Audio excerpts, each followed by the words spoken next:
એને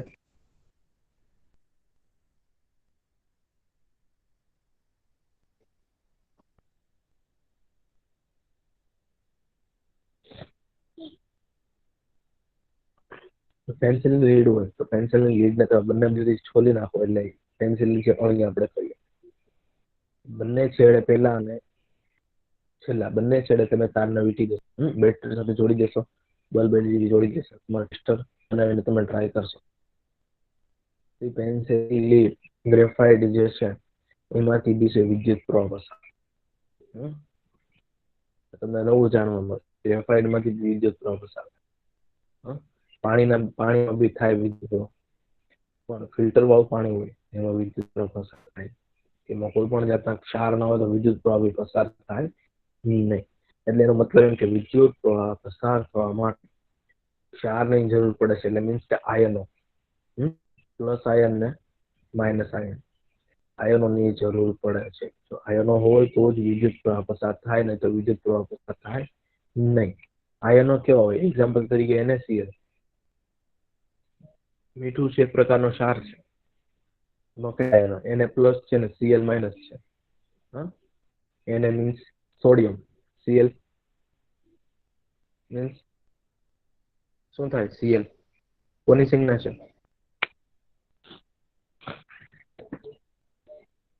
ક્લોરીન. કોની સંજ્ઞા છે? Cl જે છે ક્લોરીન ની સંજ્ઞા છે. એટલે NaCl આયન છે, પ્લસ માઇનસ. તો આયનો હોય તો જ વિદ્યુત પ્રવાહ કોઈ બી પદાર્થમાંથી આયન હોય તો એની અંદર પસાર થાય છે, એની અંદર વહેવા લાગે. આયનો નહીં હોય તો પસાર થશે નહીં. એટલે પેન્સિલ લીડમાં બી તમે ટ્રાય કરશો એમાં વિદ્યુત પ્રવાહ પસાર થાય. પછી એક વસ્તુ જોઉં છું તમારે ટ્રાય કરવાનું નથી કરે કરશો તો એ વાંધો નહીં, પણ મેં કીધું એમ 9 કે 12 વોલ્ટની બેટરી લેવાની. એટલે 9 કે 12 વોલ્ટની બેટરી લેજો. એલઈડી બલ્બ લેવાનું, ખાસ યાદ રાખજો. બેટરી 9 કે 12 વોલ્ટની લેવાની, પેલી આવે છે ને બ્લુ કલરની. અને એલઈડી લેમ્પ લેવાનો, ખાસ જો યાદ રાખજો. કયો બલ્બ લેવાનો? એલઈડી બલ્બ લેવાનો. બંને જે તાર જે છૂટા છે, એક તાર તમારા હાથમાં પકડવાનો છે, એક તાર તમારા મોંમાં મૂકવાનો. એક તાર તમારા હાથમાં પકડવાનો છે, એક તાર તમારા મોઢામાં મૂકવાનો છે, તો બી લાઈટ શરૂ થશે. તો બી બલ્બ પ્રકાશિત થશે. એનો મતલબ શું કે આપણા શરીરમાં બી વિદ્યુત પ્રવાહ જે છે એ પસાર થાય છે આસાનીથી, કારણ કે આપણા શરીરમાં બી આયનો રહેલા છે. લોહ તત્વ કહીએ ને, લોહ તત્વ એ શું છે? આયનો છે.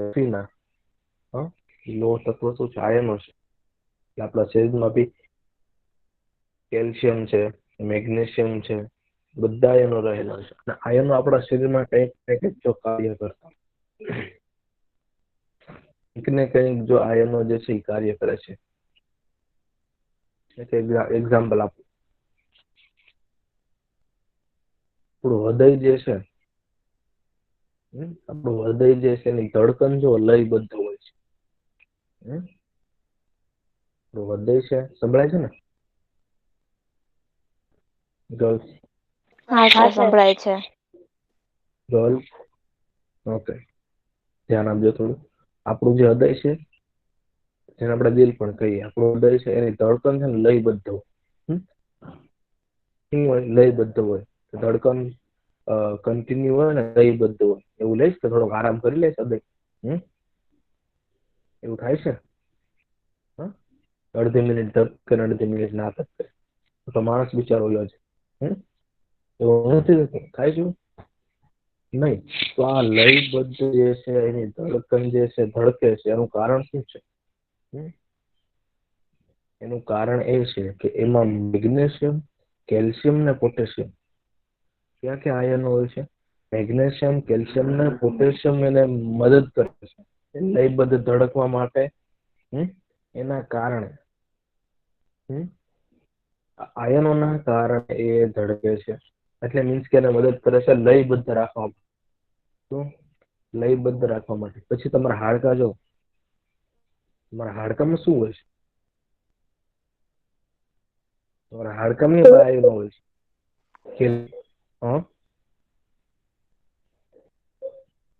શું થયું? કોઈ પ્રોબ્લેમ છે?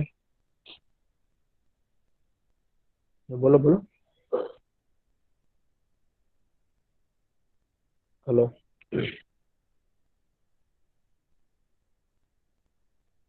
ગર્લ્સ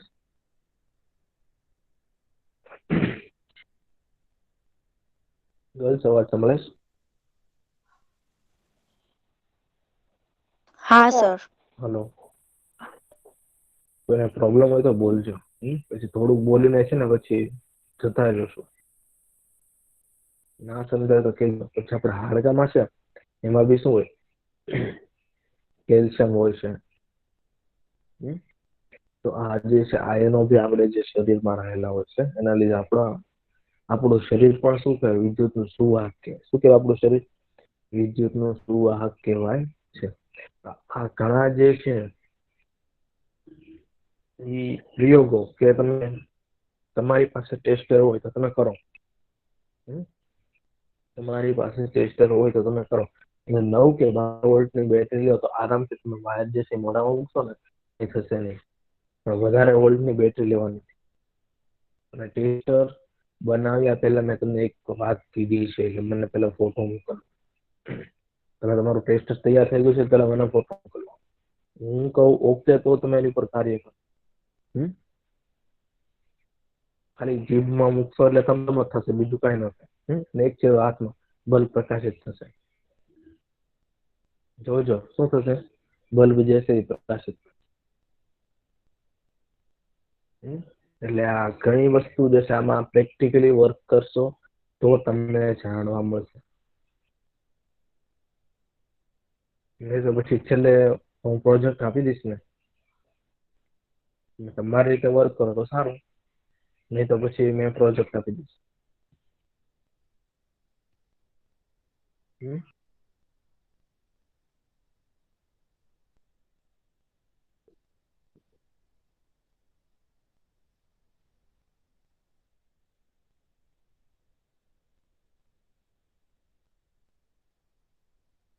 એક કામ કરો, પ્રોજેક્ટ આપી દઈશું. હજી આપણે પેલી ટેસ્ટિંગ તો વાર છે ને. 27 તારીખે છે ને, આપણે આજે 23 થઈ છે. એટલે વાર છે 4 દિવસ. ચાલો 4 દિવસ પછી ચાલો કરજો. ટેસ્ટ નથી નેક્સ્ટ લેક્ચરમાં કરાવી દઈશ. એનું ટેન્શન નહીં લેતા. 2 ચેપ્ટર છે. ઓકે ચાલો. એટલે મેં તમને એમ કહું છું, સમજાવું છું કે તમે પ્રેક્ટિકલ વર્કથી ચાલશો આ ચેપ્ટરમાં તો તમને વધારે મજા આવશે. અને આ પ્રેક્ટિકલમાં એક જ વાર આપણે ટેસ્ટર બનાવવાનું છે. બીજો કોઈ બી જાતનો ઉપયોગ લેવાનો નથી. બીજું કોઈ તમારી પાસે કોઈ વસ્તુ બીજી ટેસ્ટર જે છે તમારી પાસે મેં તમને કીધું 2 જ વસ્તુ તમારે જરૂર છે. બેટરી નાની અને LED લેમ્પ. આ 2 જ વસ્તુની જરૂર પડશે. બીજી કોઈ વસ્તુની જરૂર પડશે. અને ટેસ્ટર બનાવીને જોડીને ફોટો તમારે મને મોકલવાનો છે. ઓકે.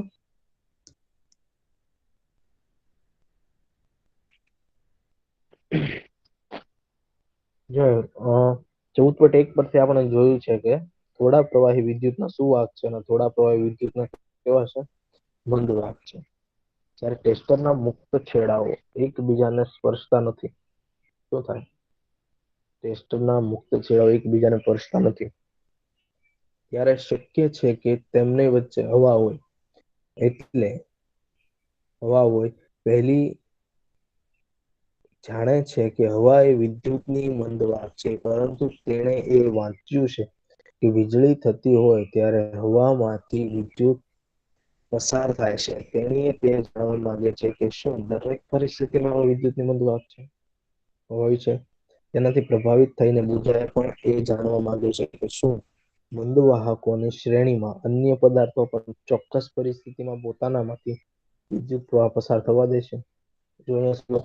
હવા જે છે એ પોતાનામાંથી વિદ્યુત પ્રવાહ પસાર થવા દે છે કે નહીં? તો ના. એને કીધું હવા તો વિદ્યુતની મંદવાહક છે, વિદ્યુતની અવાહક છે. તો વીજળી કેવી રીતે થાય છે? વીજળી થાય છે કેવી રીતે? એ આપણે આઈ થિંક એ ચેપ્ટર ચાલ્યું છે. તો તમારે આઈ થિંક 7th માં આવતું.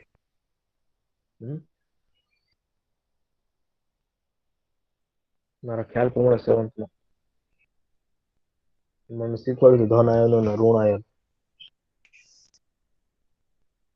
કે મોટા ભાગે પૃથ્વીની જે સપાટી છે એમાં બધે માઇનસ આયનો હોય, ઋણ આયનો હોય.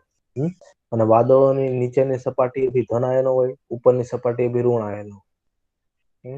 વાદળોની ઉપરની સપાટી ધન આયનો, નીચેની સપાટી ઋણ આયનો. વાતાવરણમાં ઋણ આયનો હોય છે. જ્યારે વરસાદ આવે છે તો ધન આયન અને ઋણ આયન. જ્યારે વરસાદ પડે છે કે ભેજ કે હવા દ્વારા બંને પ્લસ અને માઇનસ ભેગા થાય છે, એના કારણે એક જે છે અર્થિંગ ઉત્પન્ન થાય છે, વીજળી ઉત્પન્ન થાય છે. ત્યાં બી ધન આયન અને ઋણ આયનો ભેગા થવાથી જે છે વીજળી ઉત્પન્ન થાય છે. હકીકતમાં ચોક્કસ પરિસ્થિતિઓમાં મોટા ભાગના પદાર્થો વિદ્યુત પ્રવાહનું વહન કરી શકે છે. આ જ કારણ છે કે પદાર્થો વાહકો અને અવાહકોમાં વર્ગીકૃત કરવાને બદલે સુવાહકો અને મંદ વાહકોમાં રૂપમાં વર્ગીકૃત કરવાને વધારે પ્રાથમિકતા આપવામાં આવે છે. જો હકીકતમાં શું હોય ખબર, વિદ્યુતના મંદ વાહકો કોને ખબર કે એનામાંથી થોડોક અંશ માત્ર બી વિદ્યુત પ્રવાહ પસાર થાય. દ્રવ્યમાંથી થોડોક અંશ માત્ર બહુ થોડા માત્રા વિદ્યુત પ્રવાહ પસાર થાય તો એને વિદ્યુતનું મંદ વાહક કહેવાય. આપણે શું કહેવાય, બરાબર પસાર થાય ને વિદ્યુત શું વાહક કહેવાય, જે અમુકમાં અંશ માત્રામાં થોડા માત્રામાં વિદ્યુત પસાર થાય શું કહેવાય, મંદ વાહક. પણ વિદ્યુતના અવાહક શબ્દ નથી ઉપયોગ કર્યો. મેં જોયું ને શરૂ થયું ત્યારથી નોટિસ કર્યું તો શરૂ કર્યું ક્યારેક ક્યારેક વિદ્યુતના અવાહકો બોલી જાવ છું, મંદ વાહકને બદલે. વિદ્યુતના અવાહકો કે મોટા ભાગે બધા જ જે છે, બધા જ દ્રવ્ય, બધા જ પદાર્થો એ વિદ્યુતનું વહન કરે છે. અમુક ના કરતા આપણે અંશ માટે, અંશ માત્રા થોડું ઘણું તો કરતા જ હોય. વિદ્યુતના અવાહક કોને કહેવાય કે જેમાં વિદ્યુતનું વહન થતું જ ના, થોડા માત્રા બદલાય એને વિદ્યુતના અવાહક કહેવાય. પણ અમુક પદાર્થોમાં મોટા ભાગે બધા પદાર્થોમાં વિદ્યુતનું વહન થતું હોય છે, તો એને આપણે વિદ્યુતના અવાહકને બદલે વિદ્યુતના મંદ વાહક શબ્દો ઉપયોગ કરીએ. શું કર્યો છે? હકીકતમાં તમે વિદ્યુતના સુવાહકો અને વિદ્યુતના અવાહકો આવે. અને વિદ્યુતના મંદ વાહકો એવા પદાર્થમાં કે થોડા પ્રમાણે જેમાં વીજ પ્રવાહ પસાર થતો હોય એને વિદ્યુતના મંદ વાહકો કહેવાય. પણ અહીંયા આપણે વિદ્યુતના અવાહક પદાર્થને બી વિદ્યુતના શું કહેવાય છે, મંદ વાહક કીધા.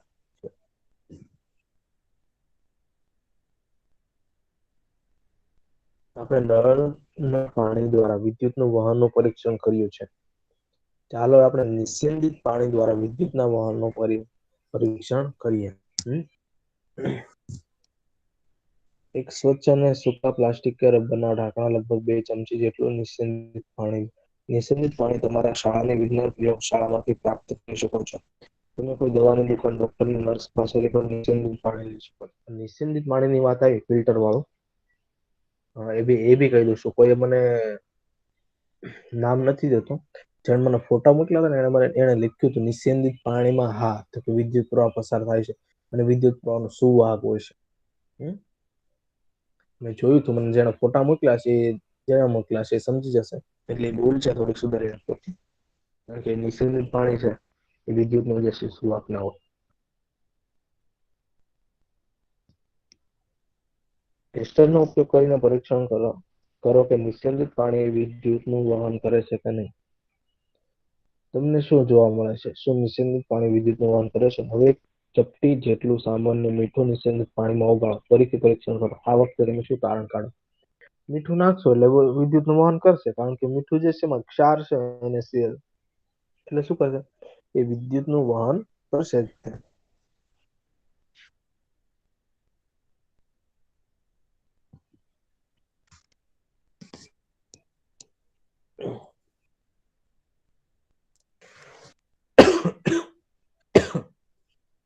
જ્યારે નિસ્યંદિત પાણીમાં મીઠું ઓગાળવામાં આવે છે ત્યારે આપણને મીઠાના દ્રાવણ મળે છે. એ વિદ્યુતનું વાહક છે. એ જે મીઠું ઓગાળ્યું એટલે શું થાય? મીઠાનું દ્રાવણ બને છે. અને મીઠાનું દ્રાવણ શું છે? વિદ્યુતનો વાહક છે. ઓકે, ગર્લ્સ એક્ટિવ છો ને? સમજાય છે ને? હા સર. ચલો કોઈ રીડ કરો. ના સમજાતો હોય ને કહેજો મને. સર રીડ કરું. કોઈ બી જે પાણી આપણને નળ, હેન્ડપંપ, કુવાઓ અને તળાવમાંથી મળે છે તે શુદ્ધ હોતું નથી. તેમાં અનેક ક્ષારો ઓગળેલા હોય છે. ખનિજ ક્ષારોની થોડી માત્રા તેમાં કુદરતી રીતે હાજર હોય છે. તેથી આ પાણી વિદ્યુતનો સ્વભાવ હોય છે. એનાથી વિપરીત નિસ્યંદિત પાણી એ ક્ષારમુક્ત હોવાને લીધે મંદવાન હોય છે.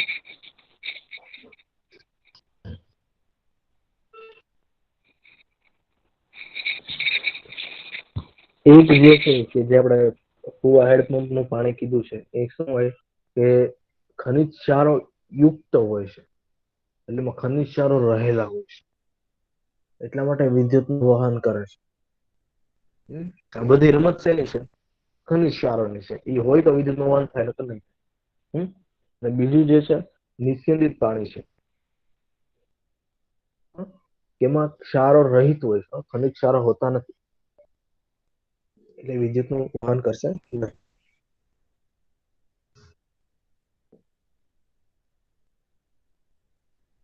પાણીમાં થોડી માત્રામાં કુદરતી રીતે ખનિજ ક્ષારોની હાજરી માનવીના સ્વાસ્થ્ય માટે લાભદાયક છે. પરંતુ આ ક્ષારો પાણીને સુવાહક બનાવી દે છે. તેથી આપણે વિદ્યુત સાધનનો ઉપયોગ ભીના હાથે અથવા ભીના ભોંય તળિયા પર ઉભા રહીને ન કરવો જોઈએ. જો પાણીમાં જે થોડા ક્ષાર છે અનિવાર્ય છે. જો તમે રોજે ફિલ્ટરનું જ પાણી પીતા હોય ને, તમે રોજે ફિલ્ટરનું પાણી પીતા હોય, નહીં આપણે તો ફિલ્ટરનું જ પાણી પીએ. આપણે તો ફિલ્ટરનું જ પાણી પીવું. એવું થતું હોય કે નહીં, આપણા ઘરે ફિલ્ટર છે તો હું કેમ પેલું મ્યુનિસિપલ નળ આવેલું પાણી પીએ. તમે ફિલ્ટરનું પાણી પીવો છો, તેમાં કોઈ પણ જાતના ક્ષારોતાંત્રિક ક્ષાર રહિત હોય છે. એક મગ ફિલ્ટરનું પાણી પીજો, તમારી તબિયત ખરાબ થઈ ગઈ. તમને જે શરીરમાં જોઈતા હશે એ ક્ષાર મળશે નહીં.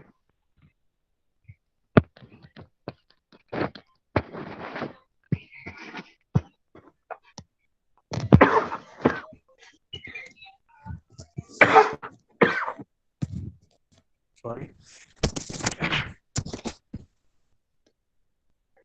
સંભળાય? અવાજ આવે છે? હા સર.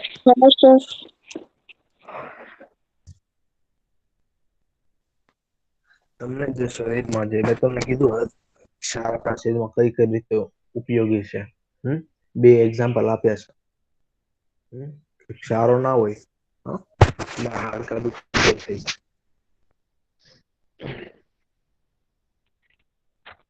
થઈ જાય કે નહીં? એટલે તકલીફ શરીર જે છે નબળું થઈ જાય, આ છે તે સહી વગેરે ક્ષાર રહિત તમે જો પાણી સતત ક્ષાર રહિત જ પાણી પીતા હોય તો પીવાય ફિલ્ટરનું પાણી, વાંધો નહીં. ફિલ્ટર સાથે ક્યારેક ક્યારેક જે છે નળનું પાણી પણ પીતું. કારણ કે જે નળ છે, નદી છે, સરોવર છે, હેન્ડપંપમાંથી જે છે નળનું પાણી આવતું અને એમાં ક્ષારો મોટાભાગે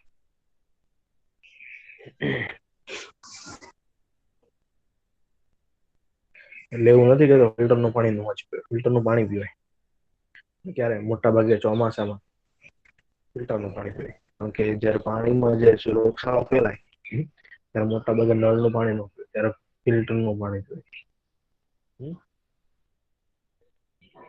કારણ કે પાણીના લીધે પાણીમાં અમુક જાતના બેક્ટેરિયા હોય છે, આ રીતે છે નાના નાના સૂક્ષ્મ જીવાણુ હોય છે, એ આપણા પાણી અંદર આપણા શરીરમાં આવે, રોગચાળો એનાથી ફેલાય છે. તો એ બી ધ્યાન રાખવું પડે. એટલે એવું નથી કે નળનું પાણી જ પીવાય.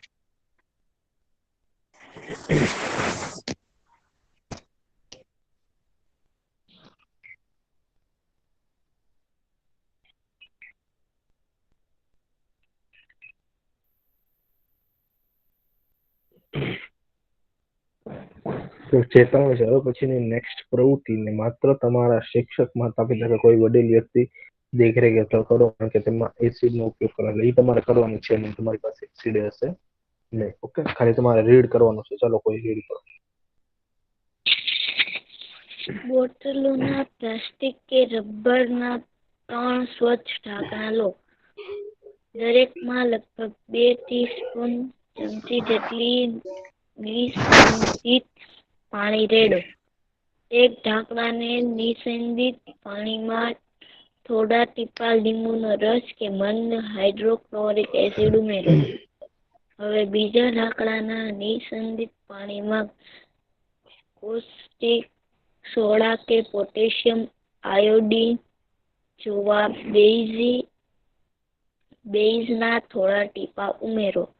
ત્રીજા ઢાંકણામાં નિસંદિત પાણીમાં થોડી ખાંડ ઉમેરીને ઓગાળો. પરીક્ષણ કરો કયું દ્રાવણ વિદ્યુતનું વહન કરતું નથી. તમે શું પરિણામો પ્રાપ્ત થાય છે? જો અહીંયા છે, હા ઓકે, અહીંયા જે છે 3 દ્રાવણ આપ્યા છે. હા, એ 3 બોટલના અલગ અલગ ઢાંકણ લઈને એને સ્વચ્છ કરીને શું કરવાનું છે? પેલામાં લીંબુનો રસ ઉમેરવાનો છે. લીંબુનો રસ અથવા હાઇડ્રોક્લોરિક એસિડ. શું? લીંબુનો રસ અથવા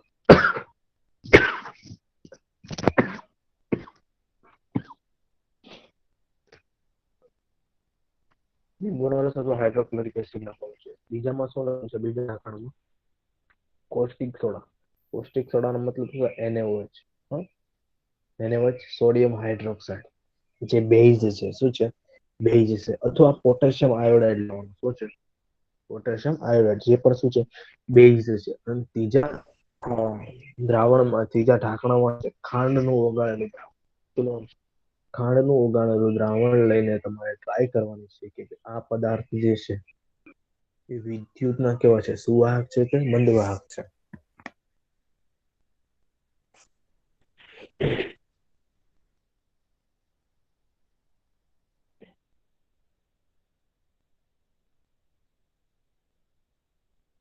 વિદ્યુતને વહન કરવાવાળા મોટા ભાગના પ્રવાહીઓ એસિડ, બેઝ કે ક્ષાર દ્રાવણો હોય છે.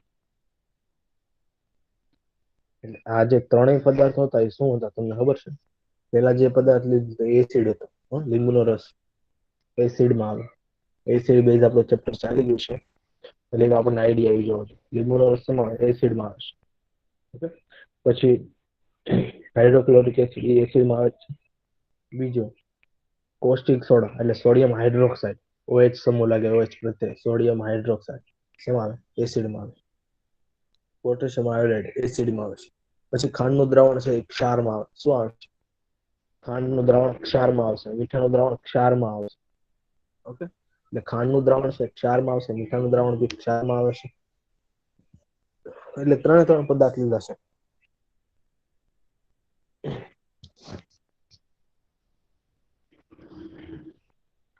હું 3 પદાર્થ લીધા છે એ એસિડ બેઝ ને ક્ષાર છે. એટલે મોટા ભાગે એસિડ બેઝ અને ક્ષારમાં જે છે વિદ્યુત પ્રવાહ પસાર થાય છે. હવે ક્ષાર કેવી રીતે બને તમને ખબર છે? એસિડ અને બેઝ જ્યારે ભેગા થાય એટલે શું બને? ક્ષાર બને. ત્યારે વિદ્યુત કોઈ વિદ્યુત દ્રાવણમાંથી પસાર થાય છે ત્યારે શું તે દ્રાવણ કોઈ અસર કરે છે? એટલે દ્રાવણને કોઈ અસર કરે છે? જો એ વાત આવી. પેલા આપણે બધું એ ચેક કર્યું છે કે પેલા એ જાણ્યું છે કે કયા દ્રાવણો જે છે, કયા પ્રવાહી છે, દ્રાવણો જે છે એ વિદ્યુત પ્રવાહના સુવાહક છે કે મંદવાહક છે? માંથી વિદ્યુત પ્રવાહ પસાર થાય છે કે નથી થતો?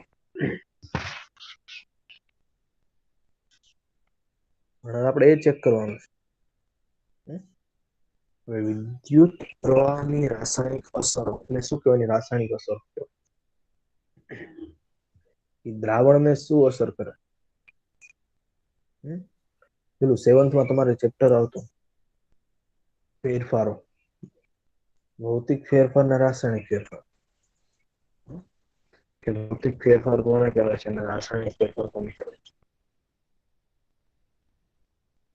એમાં આવતું કે દ્રાવણોનો શું કહેવાય છે? રંગમાં ફેરફાર થાય છે, દ્રાવણમાં વાયુ ઉત્પન્ન થાય છે, નવો પદાર્થ બને છે. તો અહીંયા બી જે છે વિદ્યુત પ્રવાહીઓ જે છે એમાંથી જ્યારે વિદ્યુત જે છે વહન થાય છે ત્યારે દ્રાવણને શું અસર થાય છે? દ્રાવણને કોઈ અસર કરે છે કે નથી કરતું?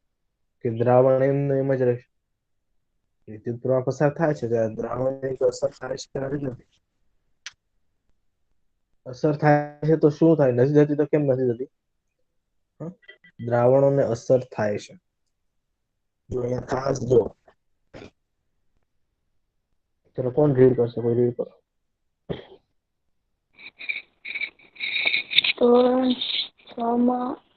ધોરણ 7 આપણે વિદ્યુત પ્રવાહ થોડી અસરો વિશે શીખ્યા હતા. શું તમે એ અસરોની યાદી બનાવી શકો? જ્યારે વિદ્યુત પ્રવાહ કોઈ વિદ્યુત દ્રાવણમાંથી પસાર થાય છે તો તે શું અસર ઉત્પન્ન કરે છે? ચાલો આપણે જોઈએ.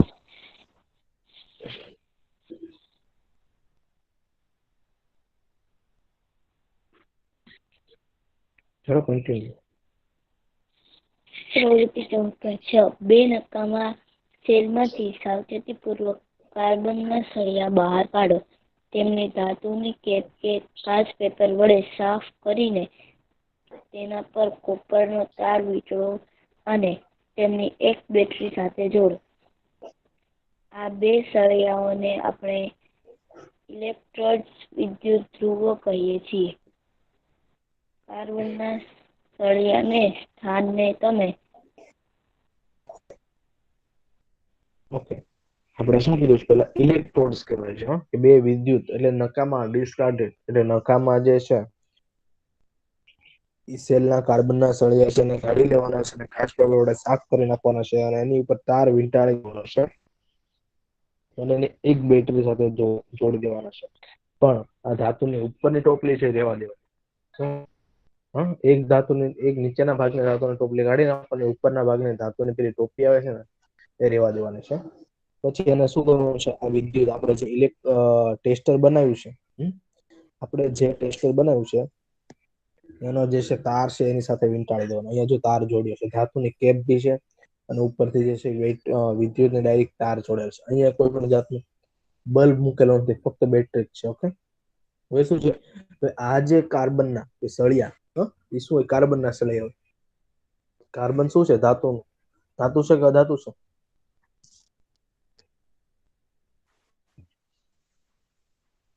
કાર્બન ધાતુ છે કે અધાતુ છે?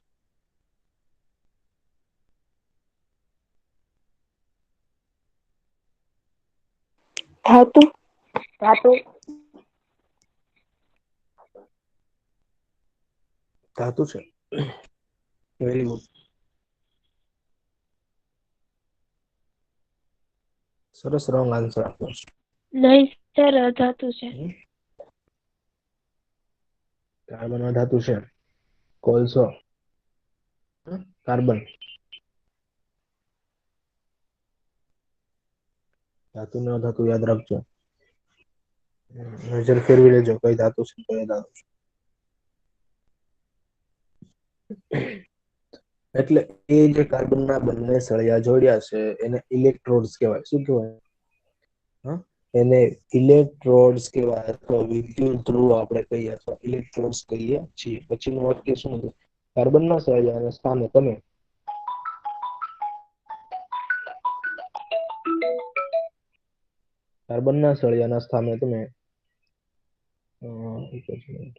લાંબી લોખંડની ખીલી પણ લઈ શકો, 6 સેન્ટીમીટર. ઓકે, કોઈ કાચ, પ્લાસ્ટિકના ગ્લાસ, 1 કપ જેટલું પાણી રેડો. પાણીને હજી વધારે વાહક બનવા માટે તમે એમાં નાની ચમચી જેટલું સામાન્ય મીઠું રસના ટીપા થોડાક ઉમેરો. હવે આ દ્રાવણમાં ઇલેક્ટ્રોડ્સ ડુબાડો. ધ્યાન રાખો કે કાર્બનના સળિયાની ધાતુની કેપ પાણીની બહાર રહે. 3 થી 4 મિનિટ રાહ જુઓ. ઇલેક્ટ્રોડ્સને ધ્યાનથી અવલોકન કરો. શું તમને ઇલેક્ટ્રોડ્સની પાસે કોઈ વાયુના પરપોટા જોઈ શકાય છે? શું આપણે દ્રાવણમાં થતા ફેરફાર, રાસાયણિક ફેરફાર કરી શકીએ છીએ? ધોરણ 7માં શીખી ગયા કે રાસાયણિક પરિવર્તનની વ્યાખ્યા યાદ કરો. ફટાફટ વાંચી ગયો છો પણ સમજાવી દઈશ આસાનીથી. તમારી પાસે કાર્બનના સળિયા ના હોય તો તમે 6 સેન્ટીમીટરની કઈ ખીલીઓ બી ઉપયોગ કરી શકો છો. હા, એ ખીલીઓને તમારી પાસે પાણી જે છે એમાં થોડુંક મીઠું ઉમેરી દેવાનું. શું કરવાનું છે? પાણીમાં જે છે તમારે થોડુંક મીઠું ઉમેરી દેવાનું, એટલે વધુ વિદ્યુતનો વાહક બની જાય. અને એ બંને ઇલેક્ટ્રોન્સ જે છે એ પાણીમાં ડુબાડી દેવાના. એવી રીતે ડુબાડી દેવાનું કે બંને ઇલેક્ટ્રોન એકાબીજી સાથે સ્પર્શ ના કરતા હોય, અથવા અને સ્પર્શ ના કરવા જોઈએ. અને જેની ઉપરની ધાતુની ટોપી હોય અને ખીલીમાં પેલું હોય તે ભાગ, તો ઈ જે છે એ શું કરવાનું છે? પાણીની બહાર રાખવાનું. એ ભાગ શું કરવાનો છે? એ પાણીની જે છે એ બહાર રાખવાનો છે. ઓકે, પછી 3-4 મિનિટ તમારે ઓબ્ઝર્વેશન કરવાનું છે, અવલોકન કરવાનું છે પાણીમાં શું થાય છે. કઈ થાય છે કે નહીં, કે ફેરફાર, પરપોટા ઉત્પન્ન થાય છે, વાયુ ઉત્પન્ન થાય છે, પાણીમાં કઈ ફેરફાર જોવા મળે છે કે નહીં. અને આ બંને ખીલીઓને ઇલેક્ટ્રોડ કહેવાય, યાદ રાખજો.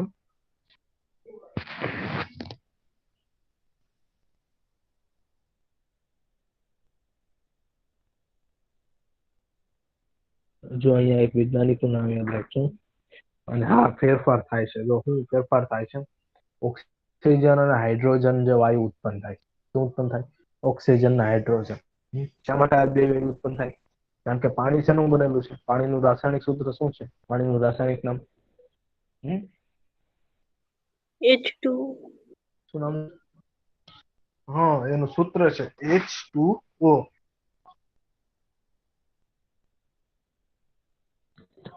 હાઇડ્રોજન ના 2 પરમાણુ હોય, ઓક્સિજન નો 1 હોય.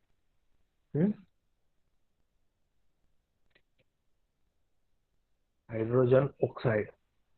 હાઇડ્રોજન ના 2 પરમાણુ, 1 પરમાણુ હોય H2O. એટલે મિત્રમાં 2 જ વાયુ હોય છે, ઓક્સિજન અને હાઇડ્રોજન. આ બંને વાયુ જે છે પરપોટા ઉત્પન્ન થાય. ક્યાં પરપોટા ઉત્પન્ન થાય છે? ઓક્સિજન ના બી પરપોટા અલગ જગ્યાએ ઉત્પન્ન થાય, હાઇડ્રોજન ના બી પરપોટા અલગ જગ્યાએ ઉત્પન્ન થાય. સન 1800 માં એક બ્રિટિશ રસાયણશાસ્ત્રી વિલિયમ નિકોલ છે. શું? એક બ્રિટિશ રસાયણશાસ્ત્રી છે વિલિયમ નિકોલ છે. 1753-1815 દર્શાવ્યું કે જો ઇલેક્ટ્રોડ્સ પાણીમાં ડૂબેલા હોય, ઇલેક્ટ્રોડ્સ એટલે જે ખીલીઓ છે ને એ ડૂબેલી હોય પાણીમાં, અને વિદ્યુત પ્રવાહ પસાર કરવામાં આવે તો ઓક્સિજન અને હાઇડ્રોજનના પરપોટા ઉત્પન્ન થાય છે. ઓક્સિજનના પરપોટા બેટરીના ધન છેડે. ક્યાં? હવે જોજો, ઓક્સિજનના પરપોટા ક્યાં ઉત્પન્ન થાય? હંમેશા બેટરીના ધન છેડે. અને હાઇડ્રોજનના પરપોટા હંમેશા બેટરીના ક્યાં છે? ઋણ છેડે જે છે એ ઋણ ઇલેક્ટ્રોડ્સ પર ઉત્પન્ન થાય છે. અને એક વાત બીજી કહી દઉં, આ ધન ધ્રુવ ને ઋણ ધ્રુવ ને એનોડ અને કેથોડ કહેવાય. ધન ધ્રુવ છે એને એનોડ કહેવાય, અને ઋણ ધ્રુવ છે એને કેથોડ કહેવાય. તો તમે સારી રીતે હજી આવશે તમને. તો એ સારી રીતે યાદ રાખવું હોય કે ઓક્સિજન ક્યાં ઉત્પન્ન થાય, હાઇડ્રોજન ક્યાં ઉત્પન્ન થાય, એનોડ કે થોડી યાદ રાખવાનું. ધન ધ્રુવ છે એને એનોડ કહેવાશે, ઋણ ધ્રુવ છે એને કેથોડ કહેવાશે. A for anode, A for oxygen. એવી રીતે યાદ રાખવાનું. A for એનોડ આવે, A for ઓક્સિજન આવે. ઓક્સિજનના પરપોટા હંમેશા એનોડમાં ઉત્પન્ન થાય છે. પછી બાકી હાઇડ્રોજન બે જ છે, 2 જ વાયુ પ્રકાર છે. એટલે સુધી રાખીએ. લેક્ચર જે છે એ પૂરો થઈ ગયો છે.